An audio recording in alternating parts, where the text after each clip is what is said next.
iso-surrender po ng ating gobyerno, makikipag-cooperate yung ating gobyerno sa Interpol. Madaling sabi, tayo na yung gagawa ng paraan para madali na mahuli ng Interpol.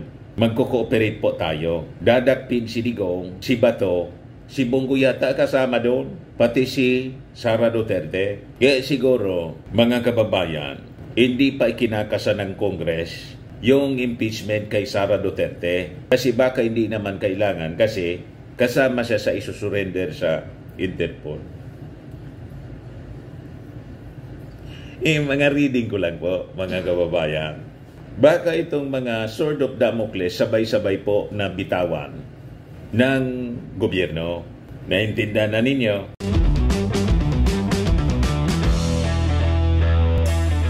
Ito naman po yung bago naming product na binibenta online. Eye Glow Serum, whitening po siya. Tingnan ninyo yung epekto sa aking anak na architect before and now. Yung mga inquiries po ninyo, dumiretso na lang kayo sa kanyang Facebook account, Riz Maravillas. Ngayon, yung statement ni Justice Secretary Jesus Crispin Remulla, mga kababayan, doon sa kaso sa ICC ni Digong, tinaliwanag ni Bersamin. Kasi naguguluhan pati yung mainstream media at marami sa ating mga kababayan. Kung babalik na ba tayo sa ICC, sabi mga kababayan ni Executive Secretary Lucas Bersamin, hindi babaguhin ng Pilipinas yung stance on ICC. Pero makikipag-cooperate tayo sa Interpol. Ano naman na niya yan, Mr. Maravillas? Parehas man lang po ang epekto nito. Inakusa kasi yung ating Pangulong Bongbong Marcos na, di ba niya, sabi ng ating Pangulo, may isang salita. Pero bakit nagbabago? Sabi ko nga po, normal man sa tao yung magbago. Nothing permanent in this world. Only change. Kaya kung magbago man ang isip yung ating Pangulong Bongbong Marcos, bakit? Si Digong ba hindi nagbago yung isip? Yung isip nga ni Digong, mga kababayan, yung sinabi ngayon, bukas iba na. Pero accepted. Acceptable sa mga DDS. Lahat ng mga statement niya, pabor baliktad. Pero ang ating Pangulo, pinanindigan po ng Palasyo Malacanang at mismo ng ating presidente na may isa siyang salita. So ito ngayon yung paliwanag ni Executive Secretary Lucas Bersamin. Hindi niya nagbabago ang posisyon ng ating Pangulo. Philippines won't change ICC stance. Will cooperate niya via Interpol. Yung epekto nito, mga kababayan, kasi yung ICC, kahit hindi na tayo member ng ICC kasi umalis na nga po tayo. Pag tinap ng ICC po ang Interpol, ipaaresto si Digong, obligado po ang Pilipinas na mag-cooperate. Kasi may obligasyon tayo sa Interpol. Sa ICC wala. Pero yung ICC, mga kababayan, pwedeng itap yung Interpol. Kaya ang epekto nito, pareho po. Hahantingin si Digong ng Interpol at may obligasyon tayong isurrender sa Interpol. Si Digong, malinaw po, we will cooperate sa Interpol. Sabi nga yan, mga kababayan, there are so many ways in skinning a snake. Ganon lang yan, mga kababayan. Para-paraan lang yan. Maraming paraan. Pag gusto, maraming paraan. Kaya yung wish ni Digong, dalian niya ninyo, granted. Bakit niya ang tagal? Kung talagaan niyang ganon, so be it, sabi ni Digong. Sabi nga natin, be careful of what you say and what you wish, baka mangyari. O ito na nga po, yung wish ni Digong, malapit na matupad, mangyari, granted. Pala said, the Philippines stance on withdrawing from the International Criminal Court or ICC remains unchanged, but it will cooperate if the International Tribunal makes request through the International Criminal police organization or Interpol. Parehas po ang epekto mga kababayan. Pag nag-request, malamang magre-request na po. Malapit nang mag-request yung ICC. Kasi sa statement ni Remulla, Secretary Remulla, labas-masok daw yung investigators ng ICC dito, nag-imbestiga. At ito sabi niya, Remulla said cooperation with an international tribunal remains permissible under Philippine law, adding ICC representatives have been going in and out of the country without us raising anything. Walang protesta, buwelo, libre silang labas-masok. So kumuha ng mga ebidensya, nag-imbestiga po yung mga taga-ICC rito. At malamang, sabi nga natin, pati yung Quadcom hearing po na inamin ni Digong yung AGK, tinuro pa si Bato, member niya yan? Yeah. Member niya ng death squad din yan. Malamang yun. Na transcript mga kababayan, nasa kamay na yon. Kasi public document, nasa kamay na. Ito yung statement ni Bersamin. Hindi naman kailangan talaga na magbago pa ng stance. Magko-cooperate yung ating bansa sa Interpol. Parehas ang resulta po. Huhulihin si Digong pag nag-request yung ICC and we will cooperate sa Interpol. Malinaw yung statement ngayon ng Palasyo Malacanang. Sabi rito, in a press conference on Friday, ngayong kanina, Executive Secretary Lucas Bersamin kahapon was asked whether the country is changing its position on the ICC after Justice Secretary Crispin Remulla expressed openness to discussing the previous administration's bloody war on drugs with the ICC. Sabi ni Bersamin, hindi, ganito yung sa ICC we have withdrawn from the ICC and membership from the ICC. And that withdrawal is already in effect. Ito na yung matindi na paliwanag ni Bersamin. But we have been very clear in our statements regarding this.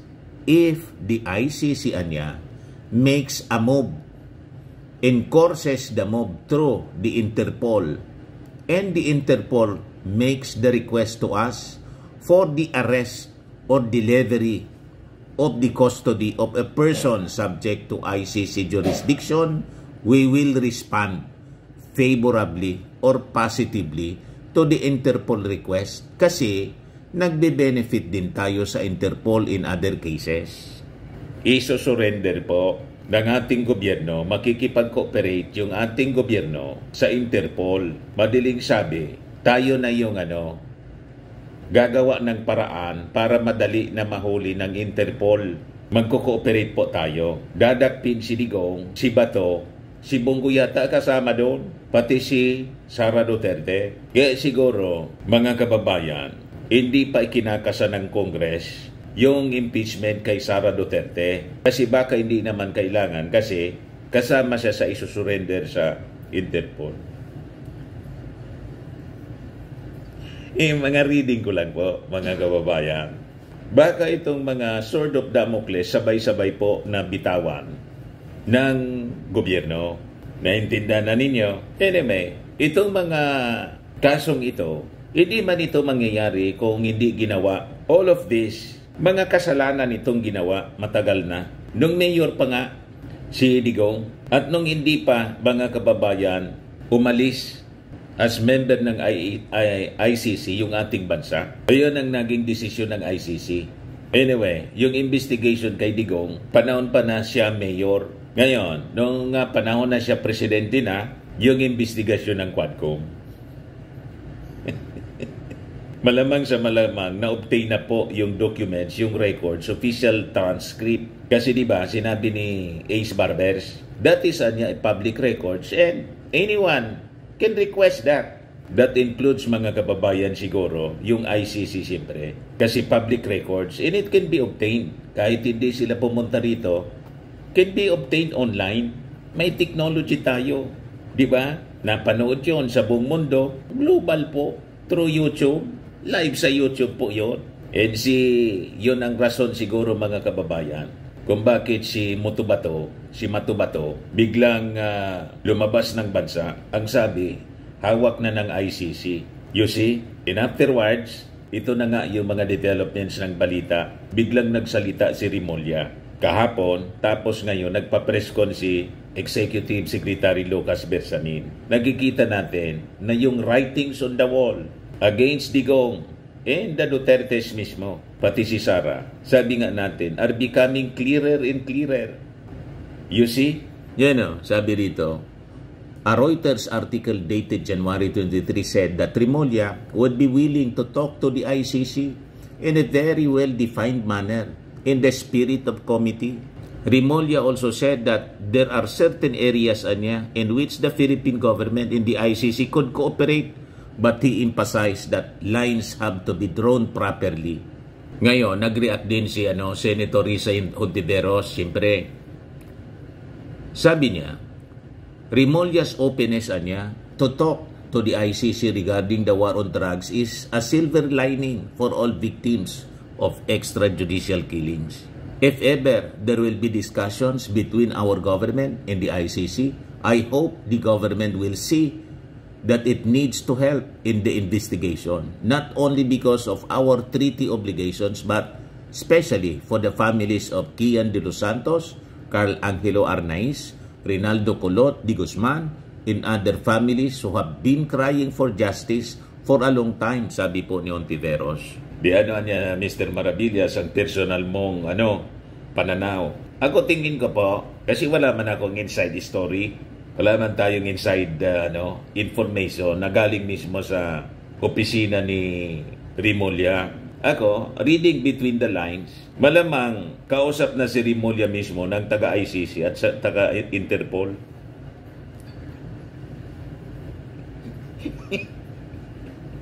Baka nga pati si Lucas Bersamin kausap na ng taga-ICC at Interpol at pinag-usapan paano natin na niya gagawin na kahit hindi kami bumalik sa inyo sa ICC as member, pero pwede pa rin nating isurrender itong si Digong kasi sumusubra na, laging nanggagatong sa military ng kudita.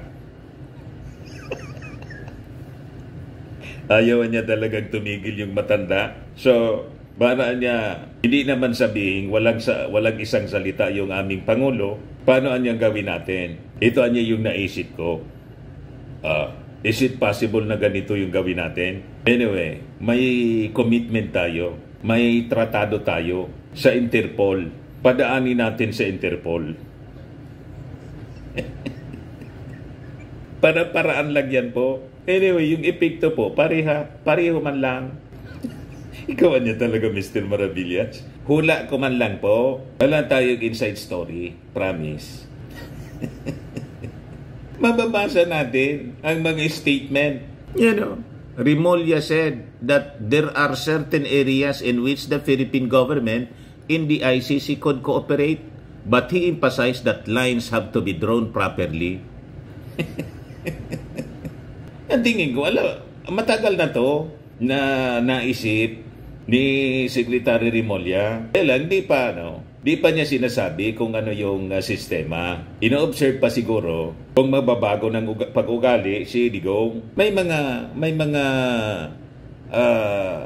statements na una nang pinalabas na kung marunong sana si Digong magpakumbaba at siguro kung si Digong nanahimik na lang matapos magpasabi na ito ang mga possibilities na pwedeng gawin namin sa inyo, pag hindi ka tumigil, hindi pa rin nga tumigil. Kasi nga, tingin nila sa kanilang sarili, mga maiisog. O di, ito na, diretsuhan na niya natin. Pati yung impeachment. Sabi ng palasyo, hindi man na niya namin yan ibablock. Madaling sabi po, sabay-sabay. Yun ang ating theory. Sabay-sabay pong bibitawan ng ating gobyerno ang sword of Damocles laban sa mga Duterte para tuldukan ang kanilang pang-aabuso, ang kanilang pong pagmamalabis at pagsasalaula sa ating gobyerno. Kasi po, pati yung budget, gusto isabutahe, national budget, talagang napuno na yung salop. Pag puno na daw yung salop, kailangan ng kalusin. Ang tingin ko, kakalusin na po yung mga Duterte sabay-sabay ng ating gobyerno kasi sumubra na po sila. Tama yung ating analysis?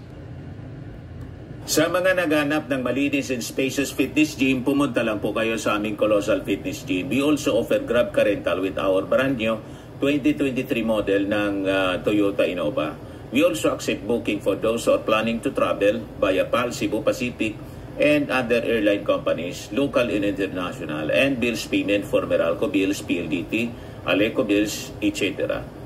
Ang Colossal Fitness Gym is located at 3rd floor Security Bank Building, Landco Business Park, Legazpi City, Albay. For inquiries, look for Chilon Maravillas. Contact number 0966-802-0949. Yan yung aming Innova. Lagi na pong matao sa amin. Pati mga foreigners po, tingnan ninyo. Mga British tourists sila. Ang lalaki ng katawan na, mga kababayan, nag-gym sa amin. Ito naman po, Indian National. Ito mga mga European sila. Ito naman yung bago naming product na binibenta online, iGlow Serum. Whitening po siya galing sa South Korea. Tingnan ninyo yung epekto sa aking anak na architect entrepreneur, Riz Maravillas. For inquiries, look for Riz Maravillas on FB.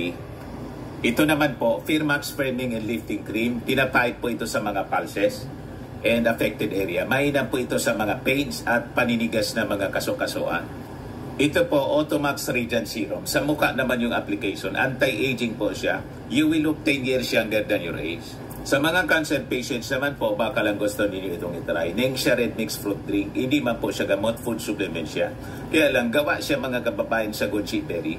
Yung goji berry may anti-cancer properties. Yung mga inquiries ninyo, dumiretso na lang kayo sa aming messages sa Facebook para masagot namin agad. Ayos po, ako po si Dante Maravillas. Bye-bye. God bless.